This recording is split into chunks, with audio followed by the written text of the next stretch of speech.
Ryan with Miss.Geek here, and today we're looking at another project. The QDX is finished, and I will be doing more posts or more videos about that soon. And I'll probably be working on one tomorrow, actually. But I've just been deciding on what project I want to take on next. Now, I've got the multi-band BITX40 still in progress. In fact, it's very much in progress. It's still on that whiteboard. Well, here, I'll show you. I'll just pass it across the camera. Oop. It looks very much like this right now. And it's a bit of a mess as far as organization goes. But I had an interesting experience when I put it aside and set up the QDX as my primary digital transceiver. I noticed that my SWR was lower on my tuner, which meant that less bad RF was going out, basically. My antenna had less to push back, which means it's a cleaner signal, which I expected, but not to the extent that I was getting. So I thought, okay, the spectral purity on that BITX, especially on that board that way, isn't very good. So I'm going to stop using it for now, now that I realize that. I don't have a way to measure the spectral purity of that, so you can understand. But I have something else, another project that I'm going to push ahead of it before I finish that one, because I'm going to compare the two. Now, this is not known as being the pinnacle of spectral purity. However, this is a MicroBITX. And I believe this is a version 4 board. MicroBITX version 4 from HF Signals.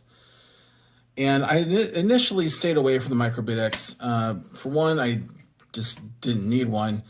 But two, was the initial spectral purity problems that these were known to have.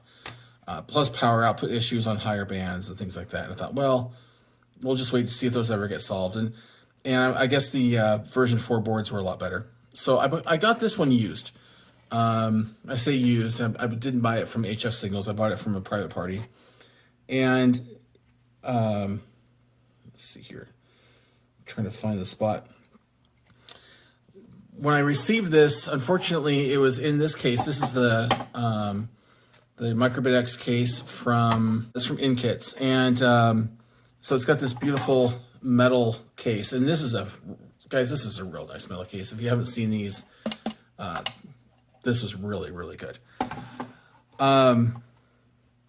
But unfortunately, the board was in the metal case, but not bolted down.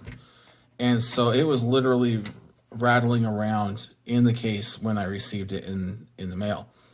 But, you know, okay, whatever. And I got it for a good price, so I wasn't too upset. I did find a broken inductor here, and thankfully I was able to, it's just the wire that was broken, and I'm pretty sure I fixed it. Yeah, I just unwound one winding from it, and I didn't figure that would matter too much. And you can see the repair right there. In fact, let me zoom in just a little bit, and you can see the repair right there. So otherwise, the board looks to be in pretty good shape. You zoom back out here.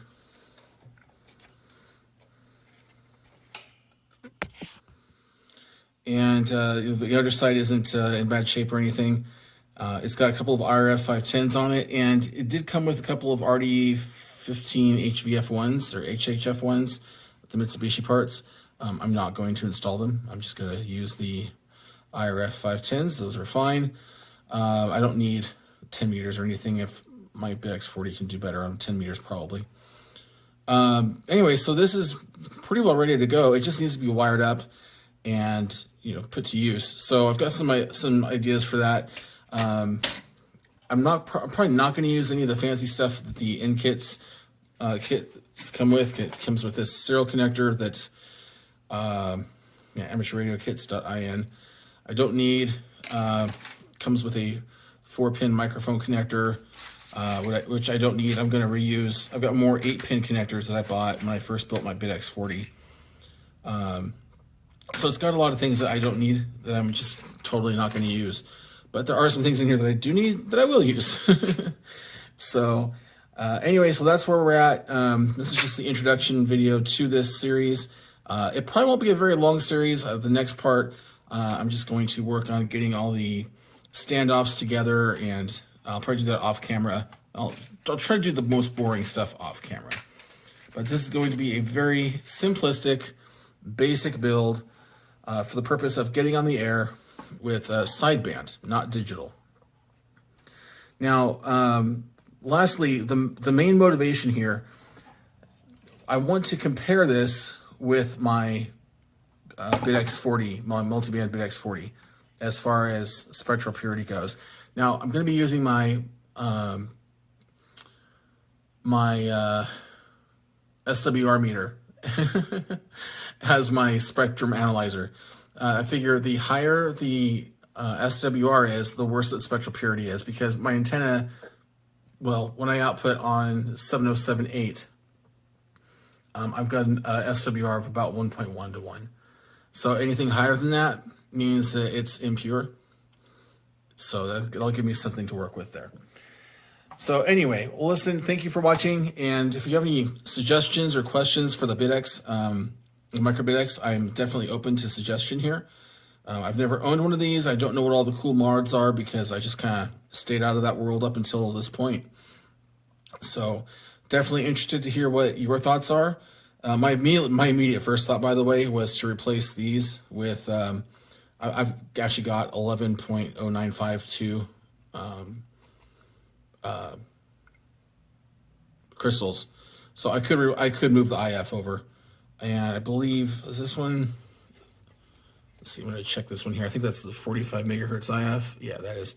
This is the second IF, or the first or second IF here at 45 megahertz. But I could replace this one with 110592, but not really going to worry about it too much.